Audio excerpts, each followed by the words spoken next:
Welcome, travelers, to episode 30 of the Time Travel Trio podcast. I am Jen. I'm Matt. And I'm Hyde. And we're The Time Travel Trio. Yay! Yeah. Episode 30. Wow. Guys. I know. It's kind of a big deal. I don't know, maybe If this not. was in terms of age. It would be as old as me. Yeah. Or if we were in dog years, we'd be on our deathbed. Wow. Way That to sounds better. bring down the mood. Speaking of bringing down the mood, what did you pick for us today? Wow. So, tells how you really feel, Jen. I'm sure you will. The movie I chose this week was what would have completed the Rachel McAdams time travel trilogy, but Rachel had one more ace up her sleeve. It continues her saga. It continues the saga. quadrilogy. Is The that? quadrilogy. The current quadrilogy. Yeah. Who knows what Could she'll be do on- to us It next. could be ongoing. Anyway, which movie? Midnight in Paris, 2011. And it stars Owen Wilson, Rachel McAdams, and Kathy Bates, and a bunch of other people like Tom Hiddleston, Marion Cotillard. And it was directed by Woody Allen and written by him. Here is the synopsis. While on a trip to Paris with his fiance's family, a nostalgic screenwriter finds himself mysteriously going back to the 1920s every day at midnight. Hence the name. Midnight in Paris. Pretty self-explanatory. It is. Yeah. It is.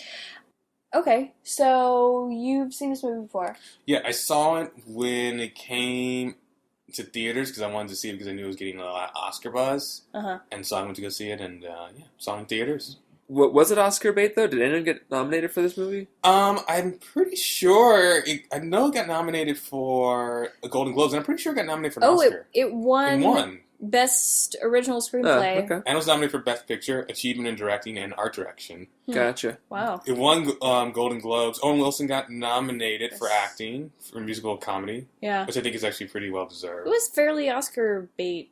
Interesting, No yeah. pun on Kathy Bates. Yeah. Thank you. I have never seen this movie before. And Yeah, neither have I. Yeah. I mean, I've seen a few Woody Allen movies here and there, but I never made a point to see his movies, so it's kind of hit or miss with me. So Yeah, going into it, I actually was excited to see this movie finally. And coming out of it, kind of the opposite end of the spectrum. I didn't hate it, but it didn't really do anything for me. yeah, I agree. I mean, whenever I see a Woody Allen movie, I usually am not blown away by it. I think of it as like I can't really relate to any characters on there because his characters are always kind of the same thing. It's always a guy who's usually a writer. He usually falls in love with a girl that isn't the girl he's dating currently, and she's usually younger. And there's always someone cheating on someone. And it's always like a weird thing. I never really relate to them, so I kind of like them, I guess, a little bit, but I usually don't really like them a lot. Yeah. How did you feel watching it this time? Yeah, watching this time, I mean, the first time I saw it, I liked it. I particularly liked the performances and how the movie looked in terms of, like, the art direction. Mm-hmm. And it's a writer's fantasy as a writer to go back in time and hang out with writers. Totally. As an actual movie itself, I mean, it actually pretty much follows every single Woody Allen trope, as Matt was alluding to. It was okay. It's good. Like, it's not unworthy of its accolades. It's just kind of like, all right, I'm done watching that now. Yeah. Yeah, I mean, it definitely is writers, the movie. It's like, this movie is about writers, talking about writing. The Expendables of writing. Yeah, right. So let's watch this trailer. I mean, this is unbelievable. There's no city like this in the world. You're in love with a fantasy. I'm in love with you.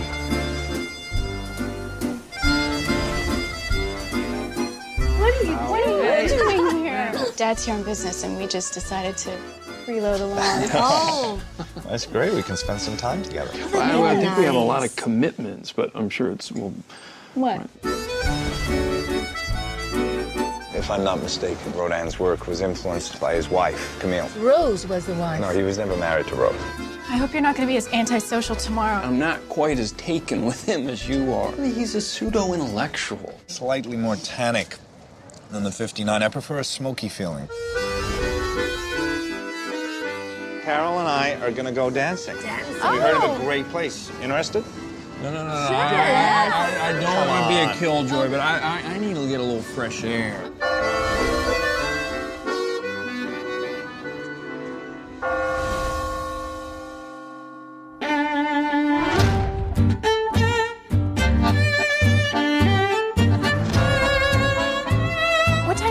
in last night? Not that late. Yeah, I'll probably end up going on another little hike tonight.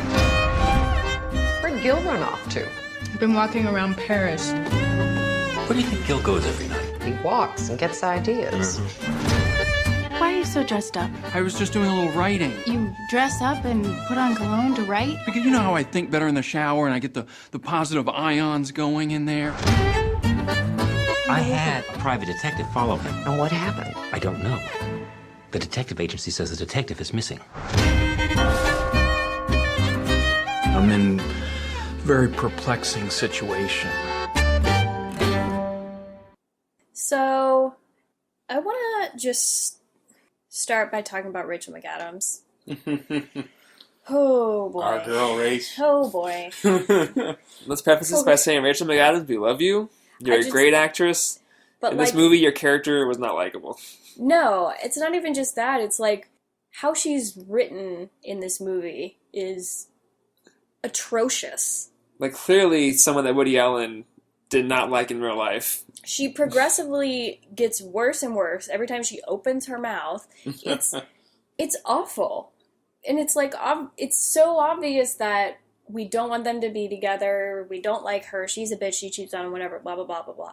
But why are there no redeeming qualities that show me why he asked her to marry him in the first place? I don't see any of that. She's a pretty one-dimensional character. Well, I was thinking, like, how do you get engaged to someone and not have these moments come up in your everyday life? Like, how do you not be this compatible with them when someone this bad, you know? She's very selfish. She literally thinks of nothing but herself and how wealthy she will be and is, and her possessions. And there's nothing redeeming about her. She doesn't even seem to like that he's a writer in the first place. She only liked that was somewhat successful, I guess. But that's not enough. Like, I need to know why I care about his relationship with her, if it's in the movie at all. Yeah, I mean, it seems like one of those movies where, like, they're just trying to tell you, look, these two are not supposed to be together, and now I think it's done that way so you don't feel guilty about his, like, romantic interest in Marion Cotillard's character. Mm-hmm. I honestly think that's one of the main reasons. Like, I think if you made her character too sympathetic or developed, then maybe people would be a little, like, off-put by him. Like, not having a pseudo-affair where he's, like, kind of talking and fall in love with this woman. I mean, I guess, but this is why I think it's just literally Woody Allen put in this situation that he had in his life, but skewed towards his perspective. Because even before Gil suspects that Rachel McAdams is cheating on him, he's already going to go cheat on her. Yeah, it's not an like, excuse. He still says, I love her, I think. But before that point, he's already obviously trying to get with, what's her character's name? Adriana. Adriana, there it is. I was like Daria, but I was like, no, that's not her name. But yeah, so like he was obviously already gonna like go through with it before he even suspected. Like he didn't know until the last 5 minutes of the movie that Rachel McAdams was cheating on him. And even then, I really did not like that scene because he accuses her of cheating without really having that much evidence. Like he doesn't. You know what I mean? Right. I think. Yeah, there's obviously signs. She's obviously spending a lot of time with this guy. But as far as I've been aware, his wife, were they married, has been around most of the time. Yeah, there was one point where she was like homesick. But that's not enough to jump to, oh, they're sleeping together. I didn't see enough signs that, like, obviously she was very into him, Michael Sheen's character, but I didn't see enough of, like, he was reciprocating that, and that clearly that meant that they were having an affair. And let alone that Owen Wilson would see that too. Right. Well, I also think that we don't see every day, because I feel like more days pass than we've seen in the movie. Yeah. Because I think they were there for more than a week. No, I know, but... It is still a little strange, yeah. But towards the latter half of the movie... Gil's not even with them. Yeah, so he's checked out, yeah. So, like, he's just making these assumptions, and it just happens to be true, and eventually she's like, yeah, fine, I cheated on you multiple times, who cares? Which that line, like, bugged the shit out of me. It was very, like, yeah, so what, I cheated. Don't you still love me? Because don't you need me? Whatever, blah, blah, blah. You know, whatever she says. It's like, just, like, brushing it off. Right. And then, like, by the end of that scene, when he leaves, they, like, make him out, they, like, treat him like the bad guy. And I was sitting there wondering, like, why doesn't he say, well, she cheated on me, why would I stay? Right. It was just absurd. And, like, the extreme prejudice, maybe, that her parents had against him was overly dramatic. Yes. To me. By the way, the dad of Rachel McAdams is played by Kurt Fuller, who psych fans will remember as the coroner. Good old Woody. Good old Woody, yeah. Woody, get it? Yeah. Woody Allen, Woody, yeah. Yeah, exactly. It was all... But no, I mean, yeah, I actually think it would have been a lot better, you know, if he was just someone, maybe at the beginning of the movie, he's already, like, broken off this, like, engagement to, like, a character like Rachel McAdams or whatever. Mm-hmm. And he's like, I found her, she was cheating on me, and now he's in Paris, and he runs into her, and it's awkward, and she's like, maybe they're trying to make it work, and he doesn't really know if he should try to make it work or whatever. And then he starts walking around the streets of Paris, and then that's when this happens. I mean, that makes it completely guilt-free. Yep. It still brings plenty of conflict that you could put in there. Yeah. And, you know, it would still be probably a very... Because even the conflict of, like, really cheat or really don't, it's not really a conflict. Because Woody Allen doesn't treat affairs as conflict. Like, that's not his style. Unless you're watching, like, Match Point or what's the other movie he did? Very rarely is an affair in a Woody Allen film like the crux conflict. It's almost expected. You're like, oh, well, someone's going to cheat on someone, or at least want to go through with it. Yeah. Right. I just didn't like how bluntly rude her mom was. I mean, and the dad, too. Mm-hmm. They were pretty... Like, it's not... I didn't feel like it was an extreme enough circumstance that he would want to have him followed. I didn't feel like that was logical within the script. Like, to hire a detective to follow Gil at night. Why does he give a fuck what Gil does at night if they don't even like him in the first place? Like, I get he wants to make sure he's on the up and up because he's going to marry his daughter, but why does it matter if he's just walking around Paris at night? Who cares? Also, it's a missed opportunity to have a great scene where Kurt Fuller could be following around Owen Wilson. Yeah. I mean, Kurt Fuller's a very good, like, physical comedian. He could have really made that, like, that could have been a really funny bit. Mm-hmm. With, like, the father, and then, like, he disappears, and he's like, wait, what's going on? Yeah, I wish that he would have made Kurt Fuller's character more of, like, a jolly comedic relief than two dramatically rude parents. Because I think that would have made it a little bit more fun of a dynamic. Like, maybe he's aloof and he doesn't like pay attention. Right. And I would have believed more that she would have wanted to have him followed than he would. Yes. Yeah. Just my opinion. But, okay, so let's get into the time travel. Certainly. Well, obviously, you kind of heard in the trailer, he's in Paris, and midnight strikes, and we assume he has to be in this certain spot, but it's kind of fuzzy on how it all works. But essentially, the first time we see it, he's just sitting there on some steps, and a car drives up, and then people like, hey, come on in, and they drive away, and he's suddenly in the 20s. Mm-hmm. But I don't really know, because in that scene, the car enters, and there's a regular car right next to it. Yeah. So it's like, he's not sent to the past. It's like, it's kind of merging with the present at that point, and then as he drives away, it becomes the past, I guess. I don't know, it's kind of unclear. It's like the car somehow is the transportation device, more or less, and it just is taking the shape of where he's going when he sees it. Yeah, it's pretty mysterious, because, like, in one scene, Hemingway is in there too. It's, like, really convenient. There's different people when he gets in. Like, at one time, T.S. Eliot's in it. Right. One time, Hemingway's in it. But it's also, when he's with Marion Cotillard at the end, when they go back to 1890, it's not like a 1920s car. It's like a carriage, like a horse and carriage. Yeah, so and it's not in the same alleyway either. It's so like you could almost see it as like a mystical device that takes, like I said, takes the shape of a vehicle in the era where they're going. Right, which is a problem I have, because the detective follows them in a normal car, and he ends up traveling too. So it's like not really consistent. It's a pretty big plot hole. You know, if we're looking at the rules of the time travel, but, you know, it isn't It's like I thought it would be similar. Okay, we've had internal discussions about the Field of Dreams, the Right. scene where he travels, Yeah. quote unquote, back in the past, and I said it's more like the spirit world showing him the past. Like it's not really him being there. It's like because the town's empty, it's just him and the guy, so it's not really the past. But in this, he's actually in the past because Adriana writes about him in a book that he finds in the present. So we know he's in the past. So it's kind of like mystical, but it's also actual time travel. Yeah, I like that you compared it to Field of Dreams. First of all, because I just love Field of Dreams. Of course. But secondly, If because... not now, when? Yeah, right. We talk about it. Because it is somewhat similar, and I wish that the rules of this movie would have been more like Field of Dreams. That it wasn't actually happening. It was, as you say, like a mystical, sort of spiritual journey, and then he comes back to the present. But in this movie, what's happening is actually happening. It's affecting the timeline, I guess. Yeah, that's always happened. Point is, he actually went to the 20s, and it was written about in a book that he read.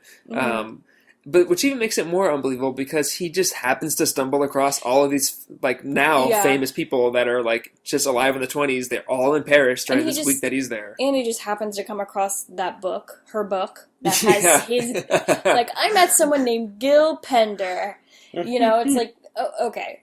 He walks by a street vendor and is like, "Oh, this book is written by Adriana and has my name in it." Yeah, it's ridiculous. Yeah. But so it almost feels like part of the movie I felt like, okay, it felt like there's a spiritual puppet master almost that Yes. was like controlling things and kind of chose him to send back to whatever, 'cause was kind of manipulating the situation. But that's just my imagination. There's nothing that like indicates that that's what was happening, but like logically in my brain, that's kind of how I tried to make sense of the events. And, you know, it could have worked that, like, it almost might have worked better if you never see how he times travels. It almost worked better if he's just walking at midnight and then all of a sudden he opens up a door and he's on time. There's like no rhyme or reason to why it happens. It's just all of a sudden, for some reason, because of magic, every night he's in Paris at midnight, no matter where he is, he just goes to the past. Yeah. Yeah, And- like he should disappear, and so that's also why I hated that the detective was also sent back in time. Right. Because I think the detective should have like been following him, and then he would have just disappeared in front of him. It wouldn't have known Right. what happened. Which would have Yeah. been very funny, actually. I Yeah. mean, it is kind of funny when the detective goes back in time. Yeah, I mean, it's worth it for the joke that we see him running around, but yeah, it kind of messes with the rules as we are thinking about them. But also, like, the first time he travels, he doesn't choose to leave, he somehow leaves. But then we see later on that he just chooses to leave whenever he wants. So it's kind of weird how he can choose to leave, how it ends. It's not like, oh, he's only there for an hour. It's not like, you know, it's almost 1 o'clock. He just is like, all right, see you guys later. I'm going to go back to the present. And he just walks out the door and Yeah, which didn't make sense to me because there was a scene that they were like, oh, come with us to this thing when he was in the 20s. And he looks at his watch and goes, oh, I can't, I have to go. Like as if he knew what time he was going to go back or what time he needed to go back. I just didn't, yeah. I didn't understand, as you said. Maybe like, time works similar to, like, not Inception, but in the sense of, like, when he's in the past, it's still going, it's like still like 2 hours Yeah, past. I'm pretty sure that's what happens because I think he didn't want to get back too late. I think that's why he looked at his watch. He's like, oh, it's almost 2 a.m. I should get back to my fiance. But what is it that's bringing him back? Is it his choice or is it Yeah, that's the question. the puppet master, so to speak, choosing to send him back? Yeah, the first time through, it's not his choice, but every time No. after that, it's his choice. Like, even when him and Adriana go back to the 1890s, she chooses to stay, which I guess you can stay forever. And he's like, okay, then he goes back to the 20s and then finishes up with Kathy Bates' character, the publicist or whatever. Yeah, and then Gertrude Stein. and then he decides to leave again to the present, you know. Yeah, it is a little confusing. It's more like the time travel is just there to set up the scenes of, like, conversation, and that there's no hard rules, which, to be a little bit fair, because I know we're going to be pretty tough on this movie, to be a little bit fair, I get it. It's like, forget the time travel. This is not a science fiction movie. This is a fantasy movie. This Yeah. is a romantic fantasy movie. So forget about the rules. Obviously, that's obviously what Woody Allen had in mind, but we're the time travel trio. Right. And we gotta need break rules, it damn down. it. If you're gonna include time travel, you can't. It can't just be an excuse for Owen Wilson to have a conversation with Hemingway. In my opinion, And Ellen Scott Fitzgerald. yeah, I get what you're saying, and that is true. And, you know, to be fair, it's not made to be a time travel movie. It's a vehicle to have those scenes, as you say. But that also is kind of what bothers me about it, too. Yeah, and that's why we have a movie rating and a time travel rating, you know? Yeah. Yeah, but I just don't... I don't like that it's like, oh, what happens if a present day guy is like a writer who's unfocused and he needs to talk to true writers of the past. Okay, how can we get him there? I don't know, time travel, whatever. Like, I feel like that was the extent of the logic that was thrown into this. And just, after how many movies we've seen, like, yeah, Project Almanac, it wasn't a good movie, but at least they, like, spent time trying to figure some stuff out and make it more interesting. Like, I get what you're saying that you didn't want to see anything about how he got to the past. I agree with you. It either needed to be like, we needed to see exactly how he got there, or not at all. Right. And we kind of saw a little bit in the middle. And so we're here feeling, I personally feel confused a little bit. Like, how am I supposed to feel about this? Am I supposed to be more lenient because it's a romance fantasy Woody Allen movie, or should I be more harsh because it's very sloppily done time travel? No, we're harsh. As Matt said, we are the time travel trio. We are ruthless. In these romantic comedies like Kate and Leopold, I think they can just get away with sloppy time travel. We will find you. We found your plot holes. I mean, but I would take Kate and Leopold over this any day. Like, there's at least a wormhole in that. Mm-hmm. Yeah, at least that even, too, is a little bit more thought out than this movie, I'd say. Yeah, 100%, yeah. Yeah, definitely. Like I said, in the episode of Kate and Leopold, I would buy it if they just fixed that last whatever, but, different movie. Yeah, listen to our episode on Kate and Leopold. But, yeah, I wish that it was... that the time travel in this movie had more of an impact on the present day, what was going on. The only thing I felt that it really influenced was his novel. Yeah. It was the only feedback thing. from... and I guess you could say his relationship with Rachel McAdams, but that would have fallen... Yeah, that's what I was going to say. Yeah, it would have fallen apart whether or not he went back to the past. It's just what point did you want it to fall apart, basically, in life? So I guess that kind of falls under consequences. There really aren't any. There's nothing... There's no, like, flash of light. There's literally nothing other than him being in this car to indicate that he's traveled through time until we actually see him there, and it's clearly, like, different music, different outfits, whatever. But other than that, there aren't really consequences. It has to be a certain time, I guess. Yeah, at midnight. That's pretty much it. It's only, like, rule.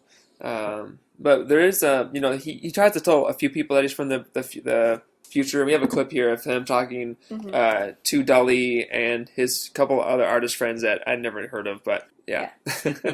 Salvador Dali, played by Adrian Brody. Yeah, he was pretty funny. Yeah. Ender. This is Ender. Yes. And I am Dali. Dali. Yes. You have to remember. Ender is in a perplexing situation. It sounds so crazy to say. You guys are going to think I'm drunk, but I have to tell someone I'm from a different time, another era, the future. Okay, I come from the 2000th millennium to here. I get in a car and I slide through time. Exactly correct. You inhabit two worlds. So far, I see nothing strange. Well, yeah, you're surrealists, but I'm a normal guy. See, in one life, I'm engaged to marry a woman I love. At least I think I love her. Christ, I better love her. I'm marrying her. The rhinoceros makes love by mounting the female. But is there difference in the beauty between two rhinoceroses? There is another woman? So... Yeah. I just don't... It's not touched on very long. I mean, like, literally he tells you I'm from the future, and they're like, oh, okay. I mean, it is funny because he's talking to a surrealist. So that's where it's, like, kind of funny, where it's like, well, yeah, of course I believe you because he's a surrealist, you know? Right. Which, actually... it is kind of novel that someone just like, I'm from the future, and they're like, yeah, I'll roll with that, sure. Yeah, we don't... It's kind of refreshing. We don't really see that often where someone just accepts that when someone who time travels says it. Because it does happen often where someone's like, I'm from the future, I'm from the past, whatever. But and everyone always like, ha! Like, you're not. Like, nah. When did he tell Adriana? Is it after they time traveled to 1890? Because she seemed like she was on board with it.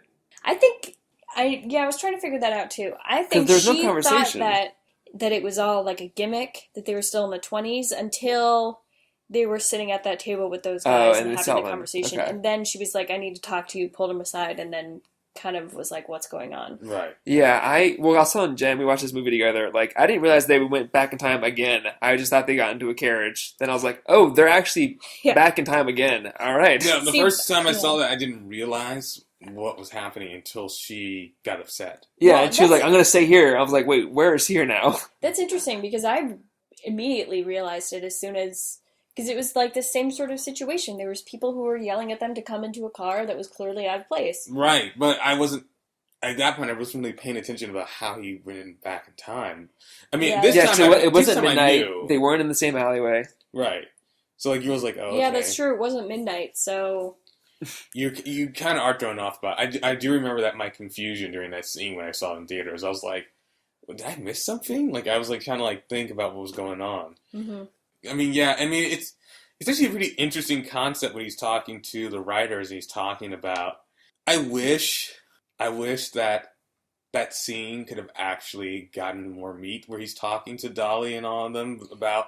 Because literally he brings up a very interesting concept about surrealism and occupying two times at the same time. Mm-hmm. And it's a very interesting philosophical question, and it's completely destroyed by Salvador Dali going off about rhinos mounting each other. Mm-hmm. And you're like, why? It doesn't need to be... Everything doesn't need to be about sex. There's a great conversation that they could have here. Yeah, they could have humored him more and kind of gone into what he was talking about. Would have been more interesting. Right, like what would the great minds of the 1920s think about time travel? Like that would be such an interesting conversation that we are totally robbed of. Yeah. What happens to Gil in present day when he's in the past? I think he just disappears. Well, that's what I was hoping to find out from the detective. I was like, okay, what is the detective seeing while he's in the past? But we don't know because the detective goes along too. I guess it does imply, though, that he disappears because the detective has disappeared. That's true, yeah. So, I don't know. Or, I don't know. I also think, though, that maybe he's, like, in the same place physically, or, People just see him talking to random objects. Right? Like yeah, that, like he's I thought that could have been a possibility. That'd be interesting. Because of that thing where he's, like, wants to go back to Hemingway, and then it turns into, like, a washer-dryer place. Right. So... Yeah, like the detective has pictures of him talking to, like, a statue, or, like a painting on the wall, as if it was, like... Yeah. Right. Well, yeah, because the painting of Kathy Bates' character was behind her. If he was, like, in the same room talking to the portrait. That's holding the manuscript. Because it would have still not made him look completely crazy, because he's a writer. You could just say that he's like writing out dialogue. And a lot of it was drinking at a table. Like, it was just been looking like he was drinking alone, talking to himself. Right, like, you know. Dancing by himself in a bar. Yeah, like That going would've- through dialogue. Just that like a would have been drunk like writer. another dramatic aspect, though, to his character, and I'm sure Woody Allen wouldn't have wanted to paint the dramatic, romantic writer as, you know... Crazy. As crazy. Of course, because he's the hero who always gets with the younger girl. There's so many women fawning over Owen Wilson in this movie that it almost, like, made me just gag a little bit. And it's a pretty all-star cast. I mean, even people this is like one of their first like big breaks, like Lea Seydoux, I don't know how to pronounce it, or Seydoux or whatever. Seydoux, yeah. Seydoux from Skyfall's in this. Oh yeah. And not Skyfall, Spectre.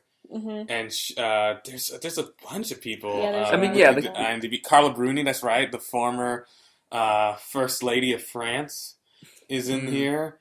I mean, yeah, the cast is good. I mean, obviously Michael Sheen is being the annoying guy that knows everything, but you know he's still acting pretty well, you know. Oh yeah, I mean Michael Sheen does that arrogant, intellectual very well. I mean his character on 30 Rock is one of the more surprisingly funny additions into a show. Oh my gosh! And pitting him against he was called Wesley Snipes, and pitting him against oh my god, I forgot about that. Pitting him against Matt Damon is one of the best television I've ever seen.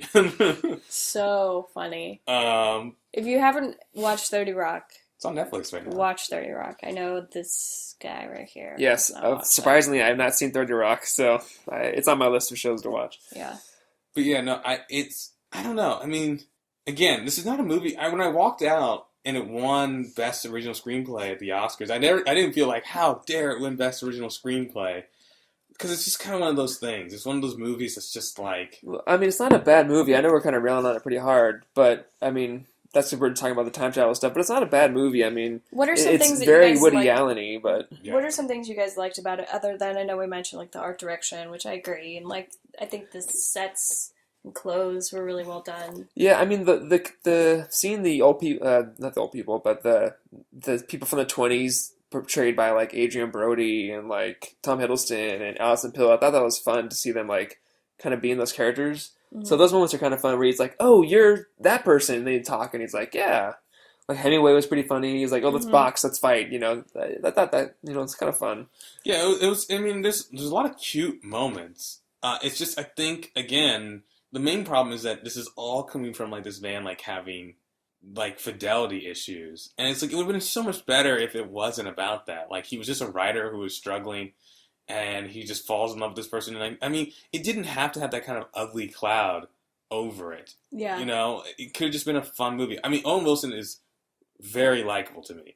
I just like Owen Wilson. It's very hard for me to dislike Owen Wilson. Mm-hmm. And when I remember seeing this movie, this was also shortly after, this was like one of his first big roles after his suicide attempt. So everyone was just kind of rooting for Owen Wilson at this point. They just like, Owen Wilson's back, he's doing good stuff, he's in a Woody Allen film. Owen Wilson talks like someone normally who's in a Woody Allen film. He's like, I mean, Owen Wilson is just like great for like people like Wes Anderson, Woody Allen, because he's very kind of like, I mean this in a good way, but he can play that neurotic kind of like a little antsy guy really well. So, I mean, you know, there's some good stuff in here. It's just, again, it's framed in it's a very good painting in a very ugly frame. Yeah, I mean, the problem with Woody Allen movies in general is that I just, like I said, I don't really relate to them, and so I just see the main character as Woody Allen in these scenarios. I just, like, I see him writing himself in these things. Yeah. Which, I mean, not, like, yeah, as a writer, you know, you write what you know, but, like, it's just obvious that, like, oh, he's a writer, screenwriter, and, you know, he's just having fidelity issues. Like, that's, I don't know. Yeah, well, you know, I've ranted against writers making writers the heroes of their stories all the time. Yeah, this is another example of professions that should not be portrayed in movies. I mean, look, there's some great movies with writers as the lead, but it does show up way too much. There's just, the movie world makes it feel like every other person is a writer. And I'm like, most people who are writers have at least another day job. Yeah, for sure. So because this is such a fantasy, I'm guessing there's nothing to kind of grasp at for scientific accuracy. No, there's no vehicle, there's no wormhole, there's like nothing that... There's nothing sciencey at all. I mean, yeah, there's nothing that like makes it seem like there's a process to how it happens, it just happens. Mm-hmm. It's just like, I don't know, randomly appears in the past. Yeah. And leaves the past randomly, so, you know, there's nothing. Mm-hmm. So I kind of touched on this, but the relevance to the story is kind of less prominent than I would have wanted it to be. It's like two separate things. It's like sometimes he's in present day, sometimes he's in the past. But him being in the past doesn't really affect him being in present day that much. I mean, yeah, it affects, I guess, his desire to be with Rachel McAdams. He, like, chooses to leave what she's doing to go to the past. You know, obviously he focuses on that more, but I mean, yeah, it's... Yeah, I just don't think that he wouldn't get... Okay, I'm trying not to use a double negative. He would have still reached the same conclusion, even if he had not gone to the past. Yeah, true. Because even in the very beginning of the movie, they're bickering about him wanting to live in Paris. Mm-hmm. Mm-hmm. And so... And spending time with Michael Sheen and stuff. And he... still meets what's-her-face from Spectre, you know, in present day. Like, he still meets other women that find him interesting and talk to him and are nice to him. So I don't think, like, I agree that, yeah, it is a result of him being in the 20s, but at a certain extent, it's kind of not, like... Yeah, he could have been in the present day meeting people that did the same thing to him. Yeah. Right. Yeah. So, but clothes and sets... gorgeous. I mentioned before, very, very well done. Just really nice to look at, you know? Yeah, it does feel like very pretty. It's a very pretty film, despite it like not necessarily being shot to like make everything grandiose and beautiful. It is. Mm-hmm. Like you just kind of feel like it's just kind of magical. Everyone's suits fit. Every dress like perfectly matches the woman wearing it. Like it is really like architecture, the natural appeal of the architecture of Paris, and like it kind of the aesthetics. Mm-hmm. Like it is a very nice film to look at. Yeah. How did you guys feel about the overall kind of message that they wanted to tell about everyone is trying to escape their present by feeling like the past is superior? I mean, I don't agree personally, but you know, I mean, I do appreciate things in the past, but I don't want to be there. Yeah, I don't think I where I'm at today is as a result of me where I've been. So I'm gonna not change anything in the past. I like to look forward to the future. Well, not necessarily your past, but just the past in general. Yeah, I mean, I'm excited for what the future has to hold. So I'm not. Mm-hmm. I don't want to be back in the past. We've done so many things that I don't want to live without. So Yeah. Wi-Fi is a pretty big one. As Owen Wilson says in the movie, antibiotics are pretty nice. So Yeah. I mean, I think nostalgia does affect people sometimes. I mean, look, we have a president-elect at the time of this recording who pretty much won an election by saying "Make America Great Again." Never specifying what time, but just this idea of nostalgia. Like, didn't things used to be better? Yeah. I mean, the farther you go back, the worse it gets. Like, right. But maybe people should have watched Midnight in Paris. Yeah. But I mean, no, I get exactly what you're saying, Matt, and I agree. I'm one of those kind of people as well. It's like, the past is the past. You got to move on. You got to live in the present. But I do understand this desire, like, oh, could I just go back for one day? Or wasn't it great, that feeling of like safety? But I think, this is my theory, everyone in our generation is always saying like the 90s were like just the greatest time ever. And you know, there were some great things about the 90s. But we think it's great because that was when we were kids. We had no responsibilities. We had no sense of what the world was really like. Just like our parents think the 70s was so great because that's when they were coming up and doing all their fun stuff. Yep. You know, and it's like everyone always thinks when they were a kid and life was easy, it's like, oh, the world was so much better then. No, your world was so much better. The world was still just as bad as it is now. Yeah, I agree. And I just don't like that this movie implies that everyone feels that strong of a nostalgia for the past, more than just a few people. Yeah, I mean, it's definitely like a glamorized writer's idea of like, oh, I wish I can just talk to Hemingway. I wish I can just have a drink with F. Scott Fitzgerald and stuff like that, you know? Yeah.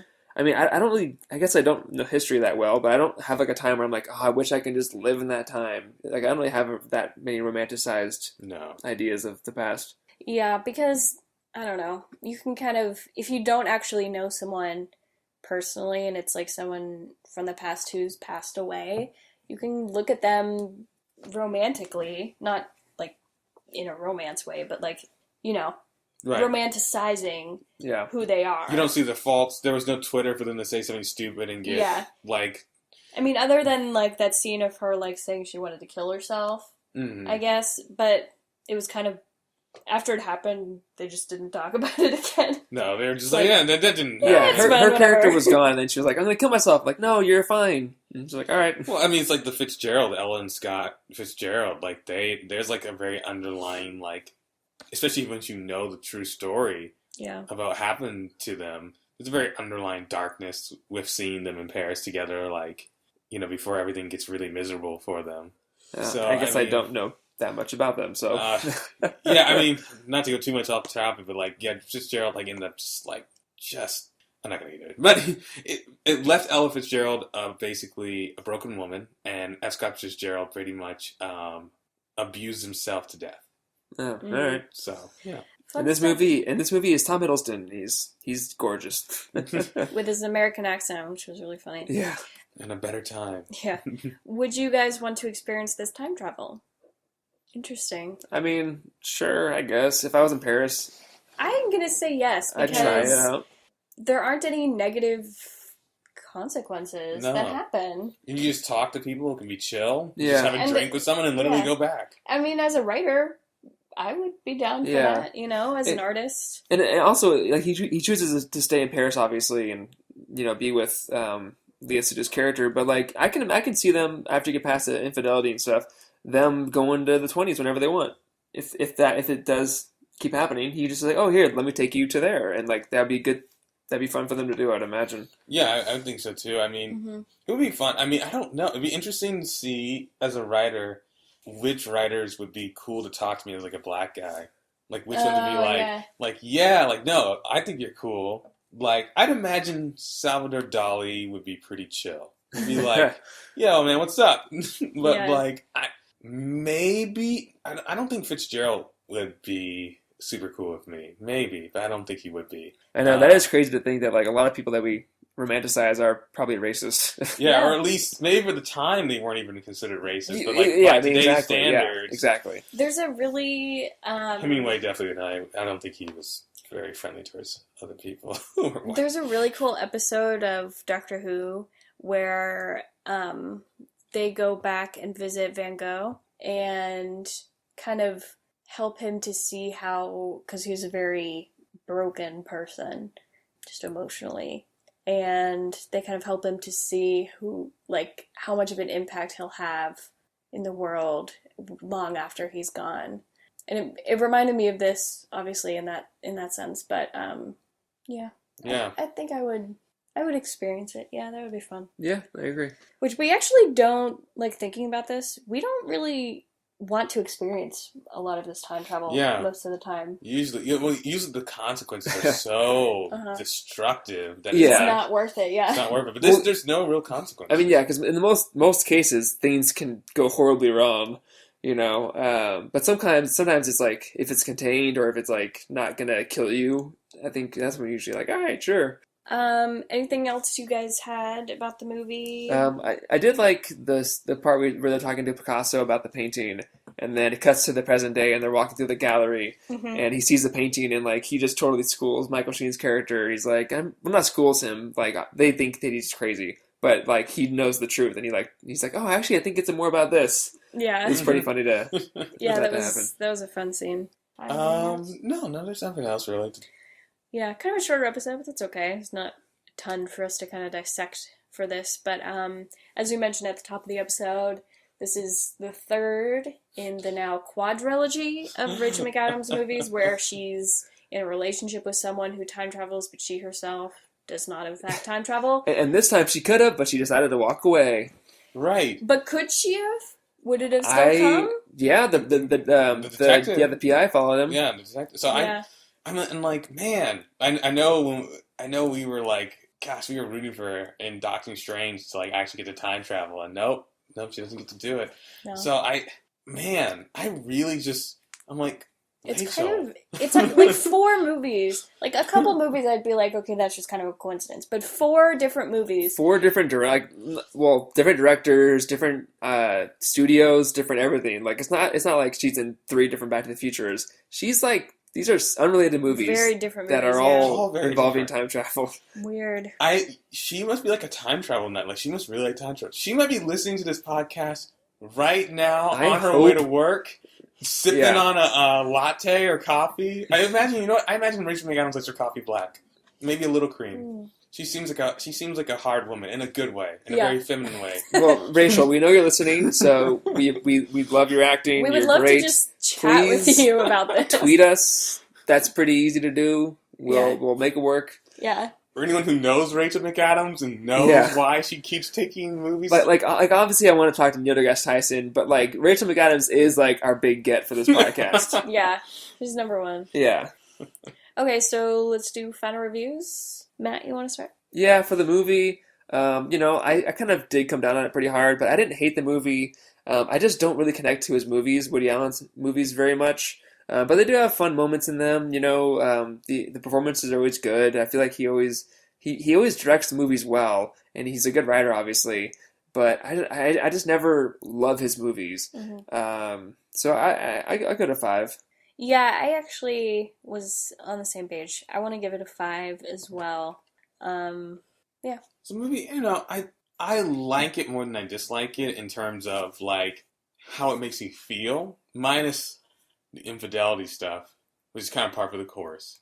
I do like the idea of a writer traveling back in time, talking to other writers, And it is just, like, I really enjoy looking at the movie. Like, it's just a really nice movie to look at. So I'll give it, like, a 6.5 out of 10. Like, it's solid. It's just, there's some interesting stuff in there. Yeah. Time travel? Time travel. I mean, I think it's pretty obvious that this gets a 1. Yeah. I mean, there's no process. There's not really any rules other than midnight. I mean, the only, like, obviously not a 0 because you can't go that far. But there's also the one thing that I did like in my notes. I was like, okay, I won't believe he's actually in the past until I see proof. And the proof is that he was in the book that Adriana wrote and mentioned his name. Mm-hmm. So that's all. Like, okay, time travel's there. It's in there, but that's pretty much as far as I go with, it being in the movie. It does feel like it's just kind of thrown in there as an excuse for him to talk to writers. But if it was more spiritual, then maybe I would have liked it more. But he was there, but then how, and all these other rules and stuff. So, okay, I want to give it a 2 out of 10. I did like that they went to another time period in addition to the 20s. Yeah, that's true. That's true. So, yeah, I get an extra point for that. Yeah, I was going to give it a 2 out of 10 because just, it's, at least it's not like catastrophically bad time travel. You know what I mean? It's just kind of like, okay, he's in the fit, just go with it. And it does set up some pretty interesting points and moments. So I'll give it like a 2 out of 10. Yeah, maybe I'll go at 1.5. I forgot about that. The nestled time travel. 1.5. 1.5, nice. So Rotten Tomatoes gave this movie a 93%. Average rating 7.8 out of 10. Consensus, It may not boast the depth of his classic films, but the sweetly sentimental Midnight in Paris is funny and charming enough to satisfy Woody Allen fans. I mean, I agree. I'm not surprised that it's that high. It's just my personal opinion. Yeah. Okay, so our next movie is Matt's choice. Yeah. Speaking of rules and science, our next movie is going to be Interstellar, the Christopher Nolan movie. Now, here's, before you say anything, the reason why we haven't done this movie already is because I do not like this movie. And just spoiling it for everyone now. Like, sorry, it's 2 hours and 49 minutes. I'm dreading that I have to watch this again. Like, I'm sorry. Like, and let me preface by saying Christopher Nolan is, like, one of my favorite directors, just in general. And I just had such a hard time wanting to stay awake for this movie. Granted, we saw it at midnight, which was very one close. of the worst movies like, to see at midnight. We started the movie like 11 p.m., so we didn't get out until like it was after 2. Yeah, it was late. Anyway, but like regardless of that, I was awake. I was in a movie.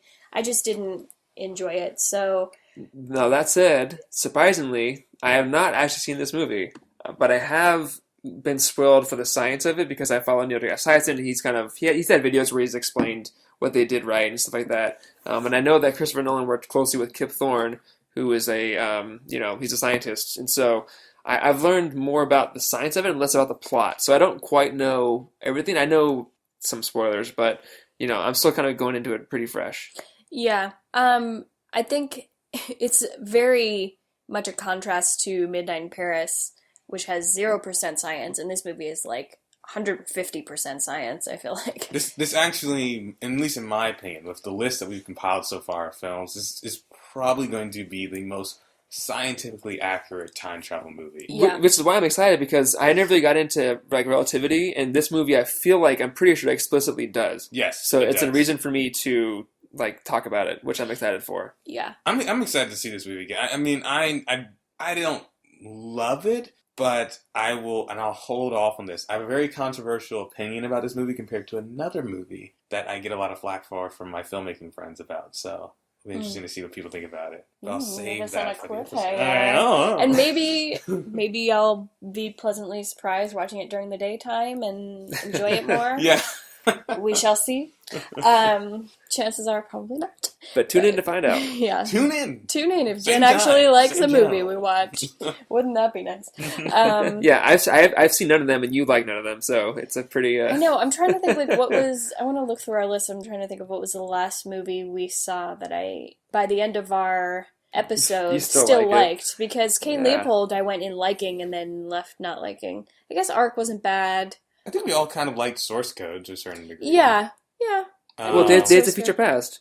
Days of Future Past, yeah. That's a good one. Yeah, that's probably... We all together hated some movies like A Sound of Thunder. Yeah, but like in a fun way. That was more of like a fun definitely. hate. Yeah, this that was- one was just... Ugh. Anyway. So thanks for listening to our episode of Midnight in Paris. Make sure to watch Interstellar if you want to watch it again before our next episode, which I probably do recommend if you haven't seen it in a while, because it is pretty science heavy and it's a long movie, so it's one of those I think probably be better to watch it. But we are on social media, of course. On Twitter and Instagram, we are at Time Travel Trio. And on Facebook, we are the Time Travel Trio podcast. So make sure to like and follow, subscribe to us on all of those. We are, of course, on iTunes, SoundCloud, and Stitcher. So rate, subscribe, send us some love. And personal, I am at Jen Marlis on Twitter and Instagram. I'm at Foreman in Space. And I'm at Robinson is High. And with that, we are out of time.